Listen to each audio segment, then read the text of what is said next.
अंगावर केसेस घेतलेले उमेदवार उभे करणार मराठा समाजाचे ठरले अनामत भरण्यासाठी वर्गणी। नमस्कार मित्रांनो, आपण चॅनलवर नवीन आला असाल तर कृपया चॅनलला सबस्क्राईब करण्यास नम्र विनंती आहे। चला तर बघू नवीन काय विशेष। मराठा बांधवांनी लोकसभेच्या मैदानात अब की बार एक गाव एक उमेदवार अशी घोषणा देत तयारी सुरू केली आहे। धाराशिव येथे शनिवारी झालेल्या बैठकीत उमेदवारीचे निकष निश्चित करण्यात आले आहेत। आंदोलनादरम्यान अंगावर केसेस घेतलेल्या आणि उपोषण केलेल्या तरुणांना उमेदवारीसाठी प्राधान्य देण्यात येणार आहे। निकष निश्चित करणारा धाराशिव राज्यातील पहिला जिल्हा असल्याचा दावा समन्वयकांनी केला। जे आरक्षण आम्ही मागितलेच नव्हते ते 10% आरक्षण मराठा समाजावर थोपीत आहे। यापूर्वी अशा पद्धतीने आरक्षण दिले होते, मात्र न्यायालयात ते टिकू शकले नाही।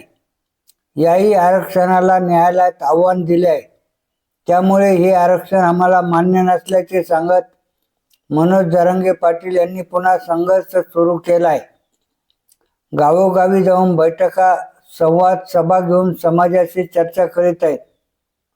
तर दुसरीकडे सकल मराठा समाजाने निवडणूक रिंगणात उमेदवार उतरवण्याची जोरदार तयारी सुरू केली आहे। हे आहेत उमेदवारीचे निकष।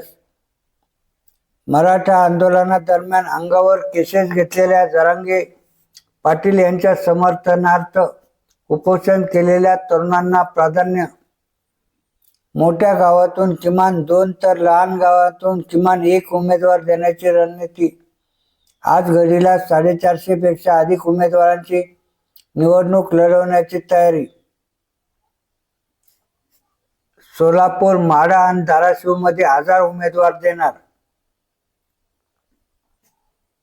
मराठा आरक्षणाच्या निर्णयात राज्य सरकारने समाजाची फसवणूक केली, याचा निषेध म्हणून आगामी लोकसभा निवडणुकीत सोलापूर, माढा, धाराशिव या लोकसभा मतदारसंघात 1000 पेक्षा जास्त उमेदवारी अर्ज दाखल करू। तसेच वाराणसी मतदारसंघात ऑनलाईन अर्ज दाखल करू असा इशारा सकल मराठा क्रांती मोर्चाच्या पदाधिकाऱ्यांनी दिला। समन्वयक माऊली पवार म्हणाले, ज्या गावचा उमेदवार त्याच गावचं मतदान असा पॅटर्न राहील।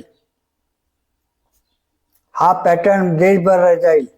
वाराणसी मतदारसंघात महादेव तळेकर, संदीप मांडवे हे उमेदवार असतील।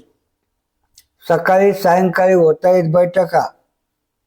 गावागावात सकाळी व सायंकाळी बैठका होत आहेत।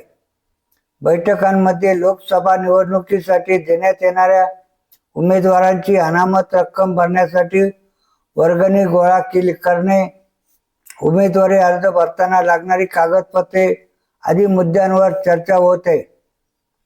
एखाद्या गावात निकष पूर्ण करणारा एकही उमेदवार नसेल तर मराठा समाजातील अन्य इच्छुक उमेदवारांचा विचार केला जाणार आहे। धन्यवाद।